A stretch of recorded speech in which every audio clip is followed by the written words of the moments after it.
Jadi Anda bayangkan, calon Presiden Republik Indonesia mau ngomong apa di forum internasional, mau ngomong apa di pertemuan OKI, mau ngomong apa di pertemuan APEC, mau ngomong apa di pertemuan Glasgow.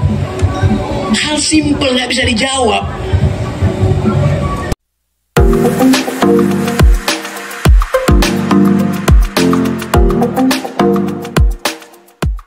Baik, sebelumnya Assalamualaikum warahmatullahi wabarakatuh. Selamat malam bagi tamu undangan dan juga Bapak Bung Rocky. Sebelumnya saya mengucapkan terima kasih kepada narasumber dan juga moderator mengizinkan saya untuk bertanya pada malam hari ini.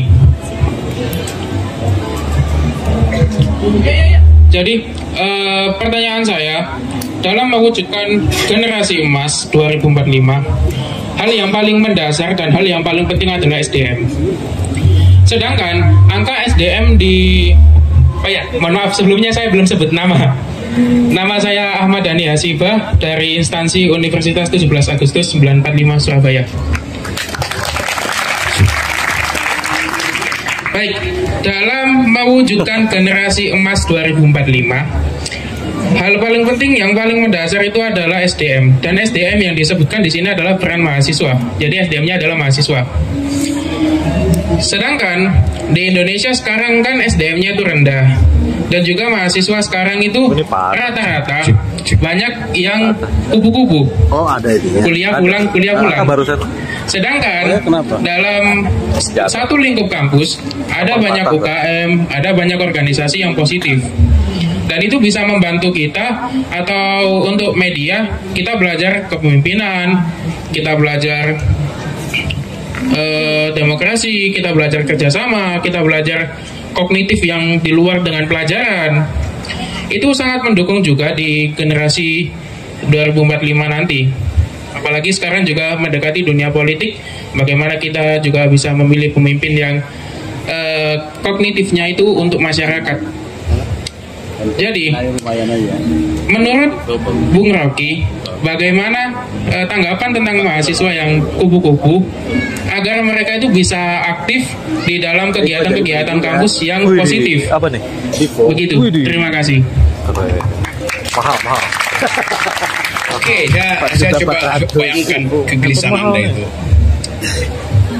Ada mahasiswa yang memang tidak peduli dengan aktivitas sosial. Ya udah, nggak ada soal itu.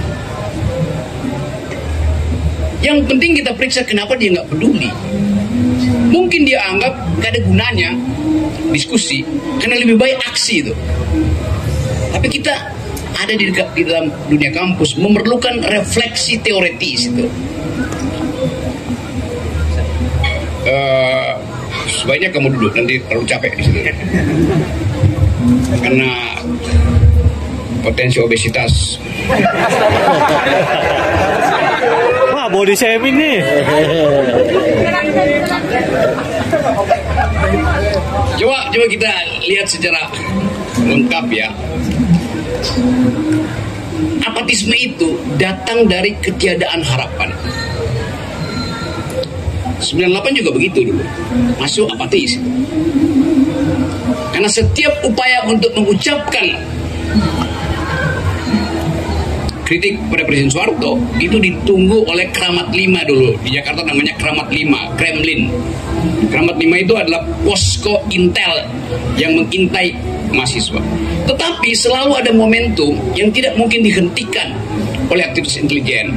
Itu datangnya krisis ekonomi di 98.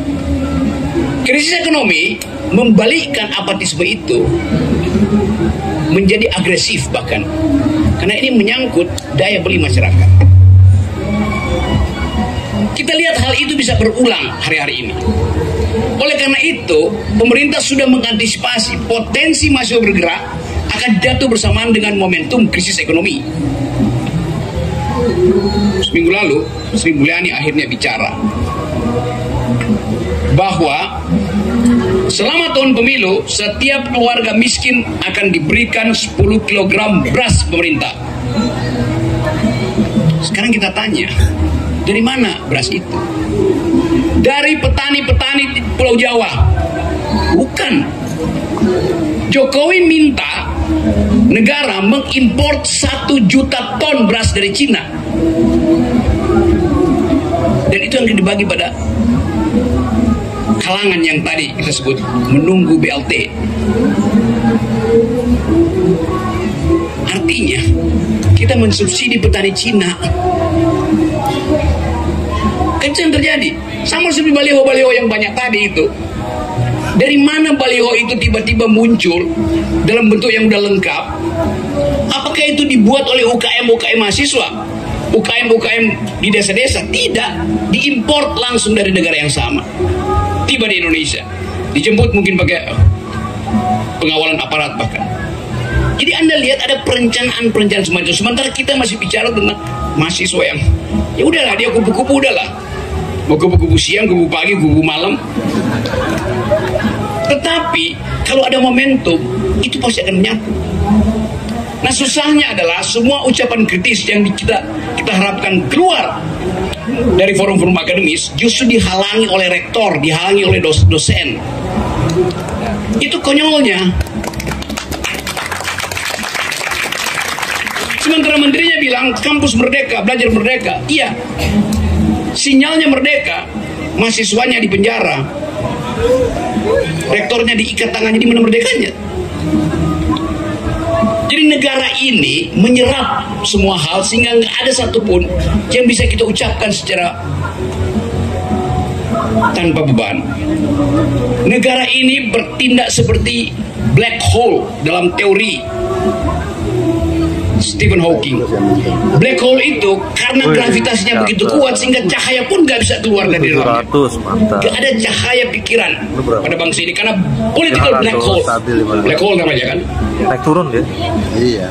Karena ini banyak anak fisika, kita main fisika aja. Ya benar, ada fisika. Kimia dan informasi.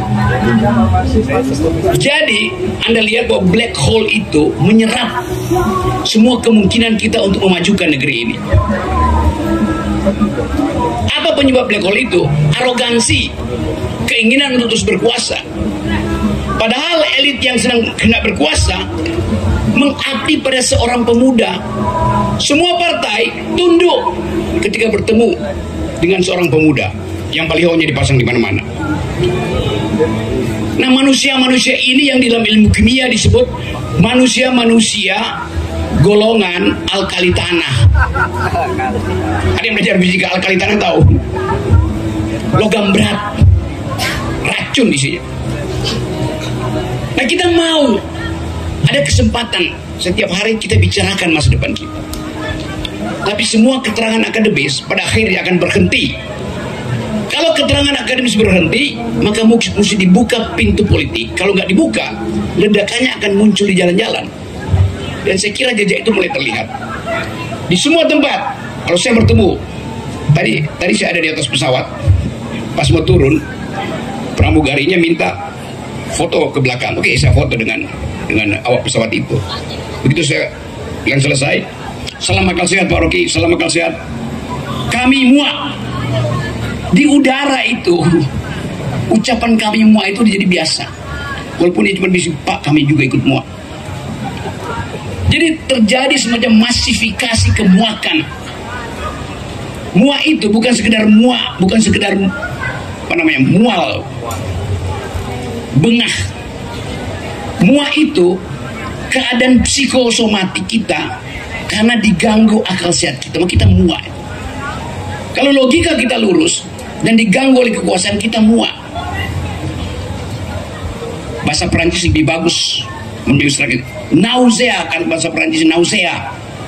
Artinya muak secara eksistensial, muak secara psikologis itu. Nah, kemuakan itu adalah kondisi yang menunjukkan ada upaya di mana semua keinginan rasional dikendalikan oleh kekuatan politik. Itu dasarnya. Jadi teman-teman, anggap aja bahwa ini pertemuan akal sehat. Kita ingin memajukan pemuda Indonesia menjadi pemikir dunia. Kita masih ingat 1928 tadi. Sumpah Pemuda bunyinya, satu tanah air, satu bangsa, satu bahasa. Hanya 3 sumpah itu.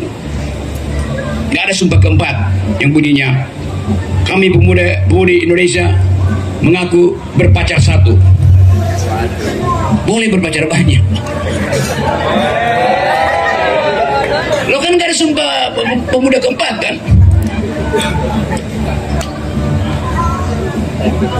Dari peristiwa 28 Oktober itu masuk ke 10 Desember kemarin Hari Pahlawan juga dimotori oleh pemuda. Demikian juga waktu Indonesia diperdekakan dimotori oleh pemuda yang menawan Presiden Soekarno supaya cepat-cepat mengucapkan kemerdekaan.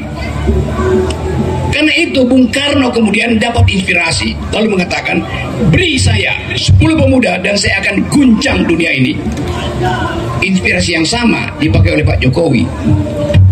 Saya kirim 1 pemuda, saya jadikan dia cawapres. Oke, selamat malam semuanya. Terima kasih atas kesempatannya oleh moderator. Sebelumnya perkenalkan, nama saya Akmal Lestuwijaya. Saya dari Universitas Brawijaya, Fakultas Teknik. Oke, yang ingin saya tanyakan sesuai dengan tema, yaitu peran mahasiswa sebagai akselerator Indonesia Emas 2045. Nah, tadi kalau pertanyaan dari Mas sebelumnya ini adalah tentang bagaimana kami sebagai mahasiswanya. Tapi sebenarnya keresahan saya bukan terletak pada generasi saya yang sekarang menjadi mahasiswa, tapi pada generasi yang berada di bawahnya. Kami mungkin akan menjadi agent sebagai perubahan pada tahun 2045, tetapi nanti yang akan melanjutkan itu adalah mereka yang berada di bawah kami, seperti itu. Nah, yang saya lihat dan saya pikir itu generasi yang berada di bawah kami, kalau meminjam istilahnya Bung Rocky, itu sedang didungukan oleh, nggak tahu siapa yang mendungukan. Seperti itu. Sedangkan generasi-generasi saya itu seperti halnya sedang ditimang supaya tidak menangis. Tapi yang di bawahnya itu sangat parah sekali. Mereka sedang digugungkan habis-habisan. Nah, itu yang saya khawatirkan. Yang salah siapa? Menurut saya 2 yang salah. Yang pertama adalah mantan pendiri Gojek, yang 2 adalah yang milih. Seperti itu. Saya nggak tahu siapa yang milih. Itu. Nah, yang ingin saya tanyakan kepada bung-bung sekalian ini, Bung Rocky, Bung Habli, dan Bung Saud adalah, pertama, kritik apa yang bisa disampaikan kepada pemerintah yang ada saat ini terhadap kejahatan pembodohan tersebut. Lalu yang kedua, bagaimana kritik dan sarannya terhadap kami para mahasiswa di sini untuk istilahnya mengimbangi bagaimana pembodohan yang masif itu sedang digencarkan. Lalu yang ketiga adalah harapannya ke depan itu terhadap 3 pasangan tersebut seperti apa. Terlebih untuk Bung Habli mungkin dari koalisi Amin ya Bung ya. Mungkin bisa nanti bocorkan gitu, Amin akan melakukan apa-apa gitu ya. Mungkin ya Bung ya. Cukup sekian pertanyaan dari saya, kurang lebihnya mohon maaf dan terima kasih, selamat malam. Ya, sebetulnya kita berupaya untuk membayangkan yang mimpin kita 2024 itu siapa. Kan itu intinya. Ada kecemasan seolah-olah tidak ada calon lain karena semuanya itu dianggap dihasilkan oleh elektabilitas, survei elektabilitas, bukan oleh intelektualitas, apalagi etikabilitas. Tapi pada akhirnya publik akan mensensor, akan scrutinizing siapa pemimpin yang kendati elektabilitasnya tercukupi masuk di 20% threshold, tetapi intelektualitasnya masih di bawah. Itu yang kita mesti perhatikan. Saya kasih contoh, dan contoh ini ada di media massa. Saudara Ganjar Pranowo, calon presiden dari PDIP, diundang dalam satu forum internasional di CSIS, ditanya oleh wartawan asing, wartawan Jepang. Pertanyaannya sederhana, dalam bahasa Inggris dia tanyakan, Pak Ganjar, bila Anda jadi presiden, apa beda diplomasi polisi Anda dengan Pak Jokowi? Karena yang mesti ada perbedaan. Apa kata Pak Ganjar? Pak Ganjar bahkan pakai headphone untuk dengar kalimat itu diterjemahkan dalam bahasa Indonesia. Artinya dia paham karena diterjemahkan. Lalu dia jawab lagi dalam bahasa Indonesia. Oh begini, saya senang karena Kaisar Jepang itu orangnya baik. Kami datang ke situ dan salaman, tetapi nggak boleh karena terlalu dekat.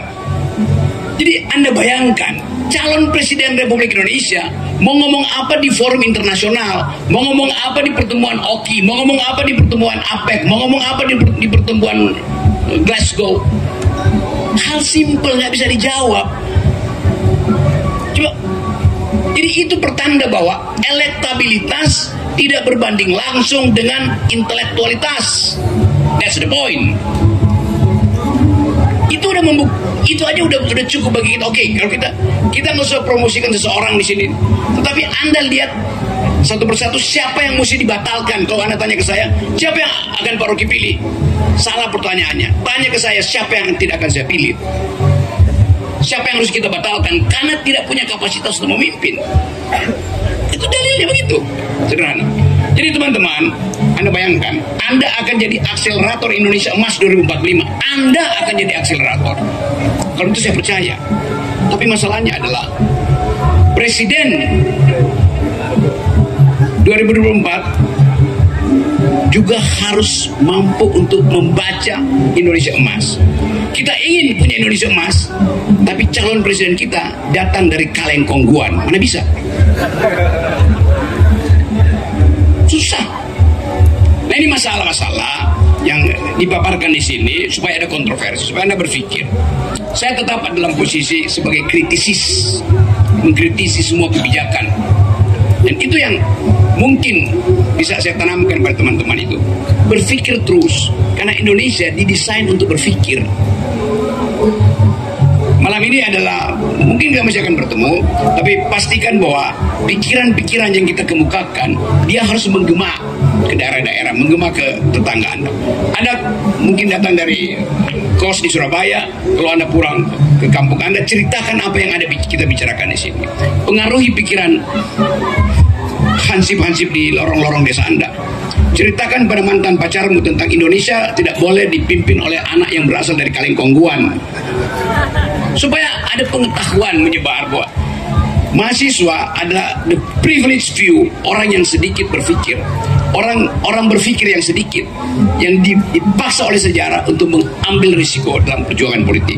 Jadi itu ini ditentukan bukan di kotak suara, tapi keinginan kita untuk membatalkan mereka yang menghalangi kompetisi bebas.